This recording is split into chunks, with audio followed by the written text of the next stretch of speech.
कहानी की शुरुआत में हम जॉन को देखते हैं जिसकी बेटी उसे कहती है कि पापा किचन में कोई है। जॉन पहले तो उसे इग्नोर कर देता है, लेकिन जब वो खुद किचन में गया तो कुछ मास्क पहने लोगों ने उस पर अटैक कर दिया।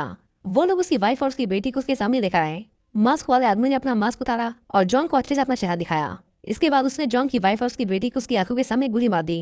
9 महीने बाद जॉन कोमा से बाहर आता है। डॉक्टर्स उसे बताते हैं कि उसकी याददाश्त जा चुकी है, लेकिन जल्दी उसे सब याद आ जाएगा।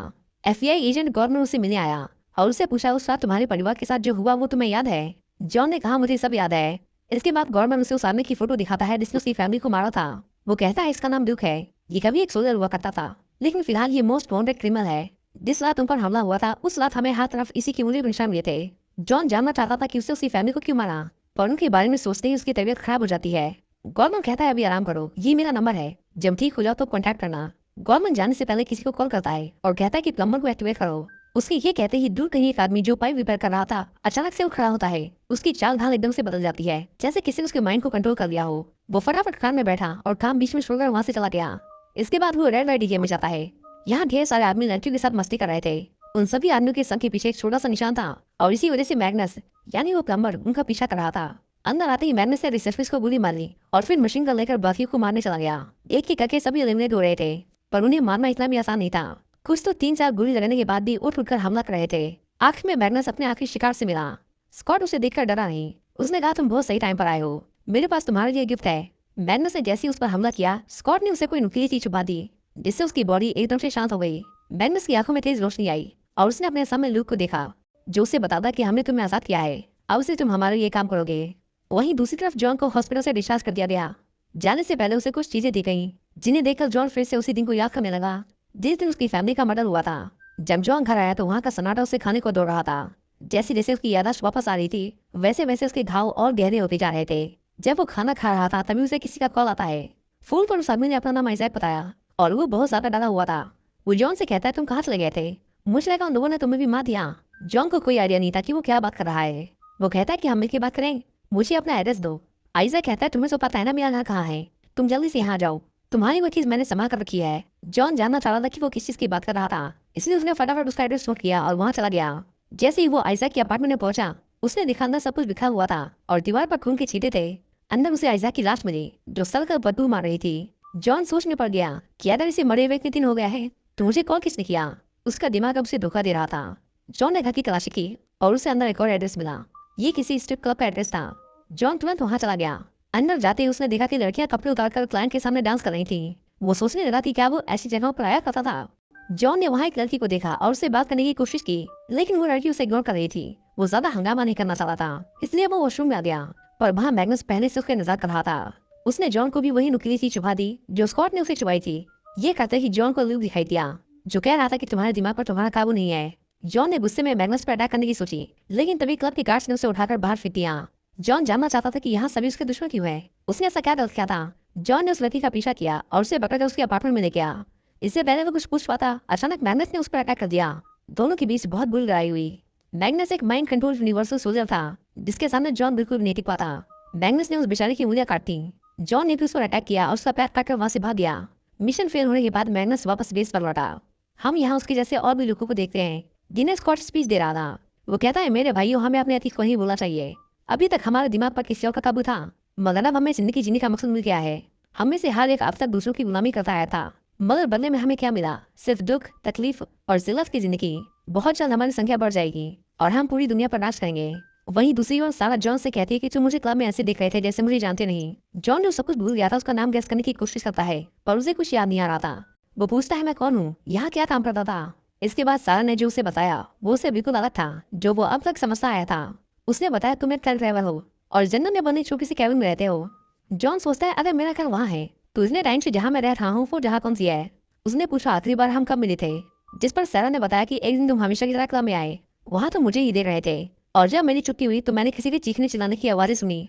तुम उस आदमी को पीट रहे थे जिसने मुझसे बात करने की कोशिश की। गार्ड ने तुम्हें रोकने की कोशिश की पर तुम नहीं रुके, और बाकी बात था जब मैंने तुम्हें देखा उसके बाद तुम कहीं गायब हो गए। जॉन समझ गया था कि आखिर क्यों क्लब वालों ने उसे बाहर निकाल दिया था। उसने दिमाग पर जोर डाला और याद करने की कोशिश की, लेकिन उसे अपनी फैमिली के अलावा कुछ याद नहीं आ रहा था। वो क्या करता था, कहाँ रहता था, कौन उसके दोस्त थे, कुछ नहीं। उसे बस याद था तो उसकी फैमिली। जॉन मिरर के सामने खड़ा खुद को देख रहा था, तभी अचानक ल्यूक उसके सामने आ गया। उसने जॉन को पकड़ा और कहा याद करने की कोशिश करो। जॉन ने फिर से अपनी फैमिली को मरते हुए देखा और जब उसकी आंख खुली तो पता चला कि ये सब एक बुरा सपना था। इसके बाद वो गॉर्डन के पास गया। उससे जानना था कि उसके साथ ऐसा क्यों हो रहा है। जॉन कहता है कि मुझे ल्यूक दिखाई देता है, वो मुझसे बात करता है। गॉर्डन ने उसे बताया कि तुम अकेले नहीं हो, उसने हमारे कई लोगों को इसी तरह अगवा किया है। उसके पास कोई टेक्नोलॉजी है जिससे वो हमारे दिमाग पर काबू करता है। ल्यूक किसी तरह की सीक्रेट ऑर्गेनाइजेशन बना रहा है और इससे पहले कि तुम उसे ढूंढो वो तुम्हें ढूंढ कर मार देगा। जॉन जानना चाह रहा था कि वो उसके पीछे क्यों पड़ा है, जिस पर गवर्नमेंट उसे कहता है कि ये तो हमें भी नहीं पता। लेकिन जो कोई भी उसके साथ किसी न किसी तरह से जुड़ा होता है वो उसके साथ यही करता है। याद करने की कोशिश करो, तुम्हें कुछ न कुछ जरूर याद आएगा। वहीं दूसरी ओर हम मैग्नस को देखे हैं जिसका कटा हुआ पैर अपने आप ठीक हो गया था, जिसका मतलब ये कोई आम इंसान नहीं थे। ये जेनेटिकली एडवांस ह्यूमंस थे जिन्हें किसी मकसद के लिए बनाया गया था। इनके अंदर गुस्सा था और उन लोगों के लिए नफरत जिन्होंने उन्हें गुलाम बनाया था। एक आदमी मैग्नस की शराब उठाकर पीने लगता है जो मैग्नस को बिल्कुल पसंद नहीं आता और वो लड़ने लगते हैं। मैग्नस के सामने वो ज्यादा देर टिक नहीं पाया, जिसके बाद वहाँ मौजूद लोगों ने उसे कमजोर होने के लिए बहुत पीटा। कुछ देर बाद वहाँ ल्यूक आया और उसने उस आदमी को गोली मार दी, क्योंकि वो नहीं चाहता था कि उसकी ऑर्गेनाइजेशन में कोई भी एक दूसरे से लड़े। इसके बाद जॉन सारा के साथ एक वेयरहाउस में जाता है। यहाँ वो अक्सर शिपमेंट लेने आया करता था और उससे पता चला कि ल्यूक भी आखिरी बार यही दिखा गया था।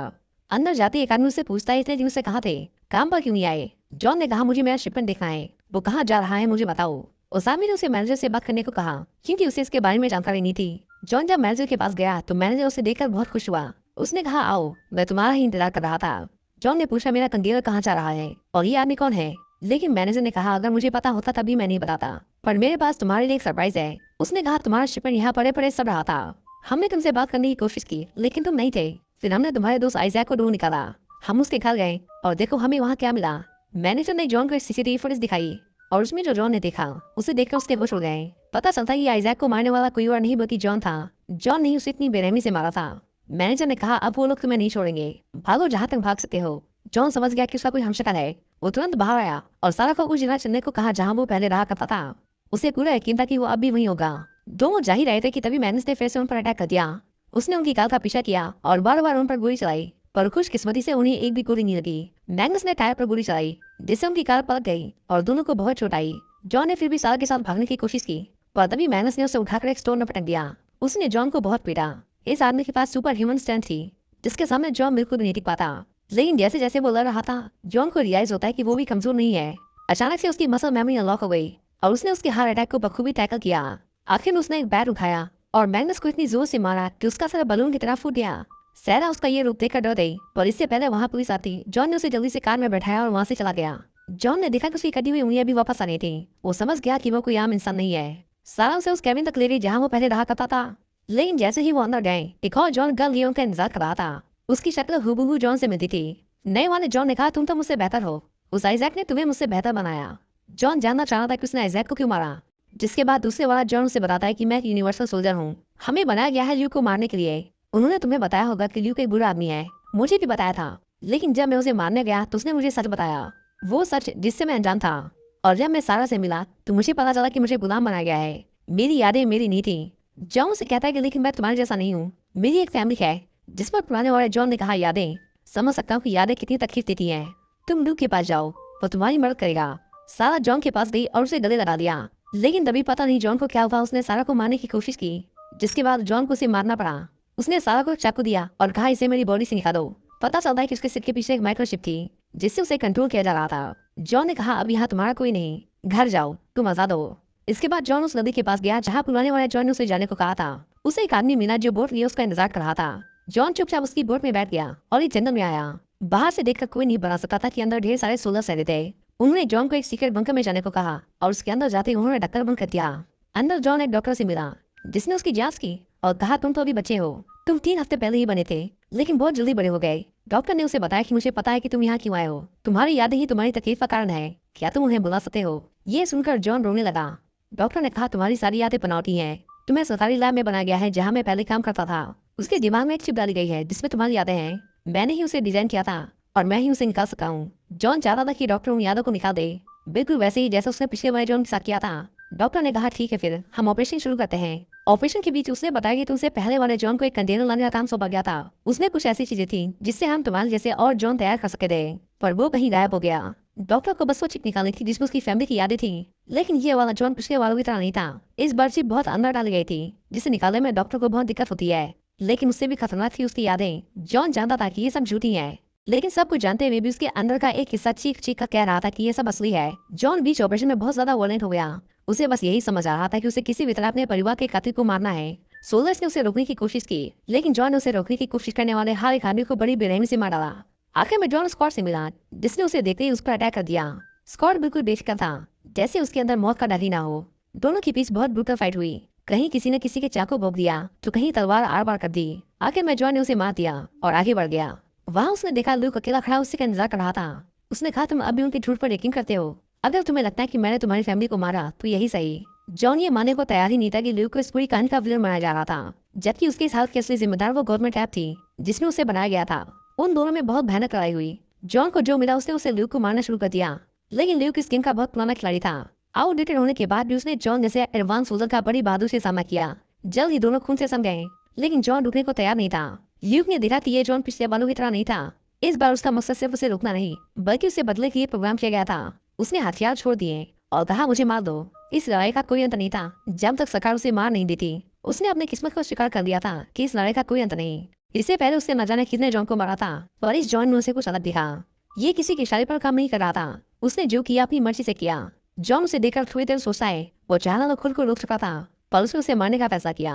ल्यूक के लोग उसे मारने पहुंचे, लेकिन जब उन्होंने देखा कि जॉन ने ल्यूक को मार दिया तो फिर किसी ने उसे मारने की कोशिश नहीं की, क्योंकि सब खत्म हो चुका था। इसके बाद जॉन गॉर्डन से मिलने गया। जब उसे पता चला कि उसने ल्यूक को मार दिया तो वो बहुत खुश हुआ।